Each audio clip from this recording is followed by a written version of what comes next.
नमस्कार दोस्तों, आइए जानते हैं बिहार की सभी छोटी बड़ी खबरें सिर्फ 20 मिनट में।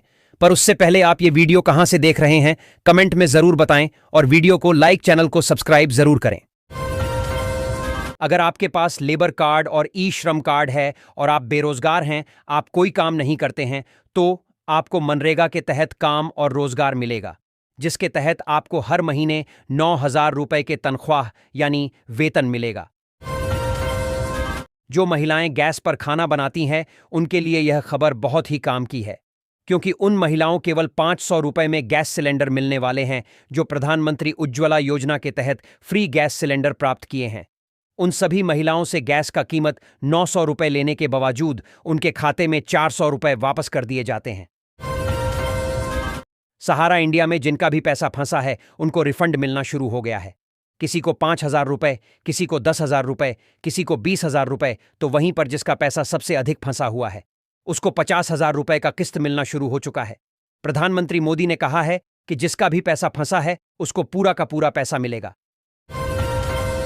अब प्रधानमंत्री आवास योजना के तहत सभी लोगों पक्के मकान मिलेंगे, चाहे वह शहर में रहते हो या गांव में। आपको घर लेने के लिए अपने नजदीकी कार्यालय में जाकर आवेदन देना होगा।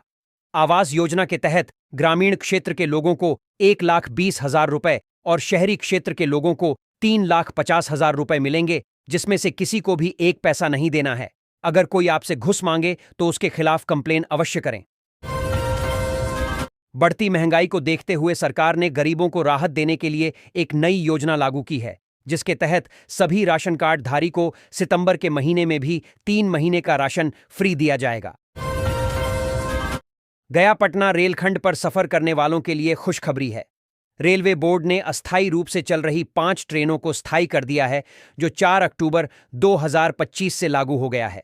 इन ट्रेनों के पुराने नंबर बदल दिए गए हैं, लेकिन समय और स्टॉपेज वही रहेंगे।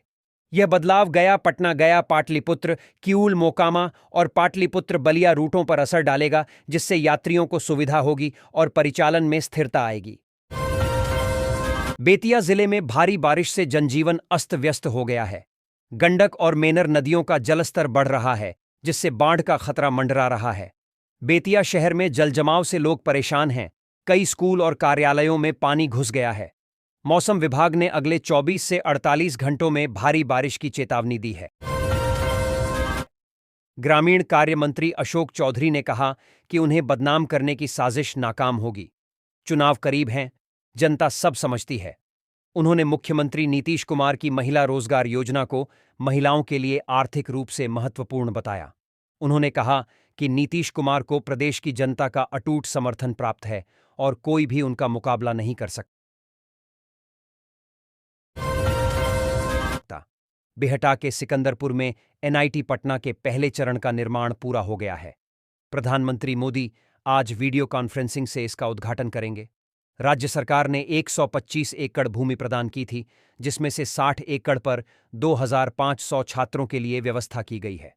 कंप्यूटर साइंस और इलेक्ट्रॉनिक्स के छात्र नए परिसर में स्थानांतरित होंगे।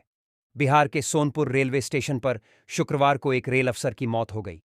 स्टेशन के प्लेटफॉर्म संख्या 4 पर deputy chief controller Vijay Kumar Singh की ट्रेन से कटकर मौत हो गई। शुक्रवार शाम जोगबनी दानापुर इंटरसिटी पर चढ़ने के दौरान वह गिर गए। 43 साल के विजय कुमार सिंह पटना में अनीसाबाद के शिवपुरी स्थित आनंद द्वारिका हेरिटेज अपार्टमेंट में रहते थे। बिहार में विधानसभा चुनाव नजदीक हैं और मुख्यमंत्री नीतीश कुमार जिलों के लगातार दौरे कर रहे हैं। इसी कड़ी में शनिवार को जमुई के बटिया में होने वाला जनसंवाद कार्यक्रम खास था, क्योंकि इसमें 50 साल से लंबित बरनार जलाशय परियोजना का शिलान्यास होना था।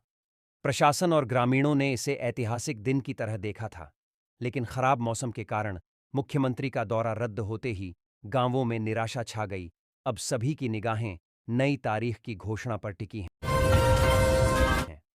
बिहार के बेगूसराय में केंद्रीय मंत्री गिरिराज सिंह के समर्थक और विधायक सूर्यकांत पासवान के समर्थक शुक्रवार को आमने सामने हो गए। दोनों ओर से करीब 10 मिनट तक जमकर नारेबाजी की गई। इसके बाद केंद्रीय मंत्री गिरिराज सिंह अपने काफिले के साथ मौके से चले गए। बिहार विधानसभा चुनाव के बाद सरकार कौन बनाएगा, यह नवंबर में मतदाता तय करेंगे। फिलहाल मौजूदा सरकार ने चुनाव की अधिसूचना जारी होने से पहले 5,384 स्थायी नौकरियों और संविदा आधारित 80 पदों पर नियुक्ति का रास्ता खोल दिया है। बिहार कैबिनेट की बैठक में इन नौकरियों के लिए पद सृजन की सहमति हो गई है। विभाग किन पदों पर कैसे काम लेंगे, यह रूपरेखा बनी हुई है। अब इन पदों पर नियुक्ति की प्रक्रिया के लिए संबंधित आयोगों के पास रिक्तियों का विवरण भेजा जाना है। पहले ही कई विभागों के पास रिक्तियों का विवरण पहुंचा हुआ है। कुछ पदों को बढ़ाए जाने के कारण पहले से घोषित परीक्षाओं के लिए भी रिक्तियां बढ़ाई गई हैं। अब नवसृजित इन पदों की फाइल भी बढ़ गई है। मुख्य चुनाव आयुक्त ज्ञानेश कुमार और इस दौरे का मकसद बिहार में आगामी विधानसभा चुनावों की तैयारियों की समीक्षा करना है। इसके बाद विधानसभा चुनाव की तारीखों की घोषणा चुनाव आयोग की ओर से कर दिया जाएगा। विधानसभा चुनाव होने वाले हैं। चुनावी तारीखों के ऐलान से पहले ही सियासी पारा चढ़ा हुआ है। सीट बंटवारे को लेकर दोनों बड़े गठबंधनों में खींचतान जारी है। इस सियासी हलचल के बीच अमर उजाला की खास सीरीज सीट का समीकरण में आज बिस्फी विधानसभा सीट की बात करेंगे।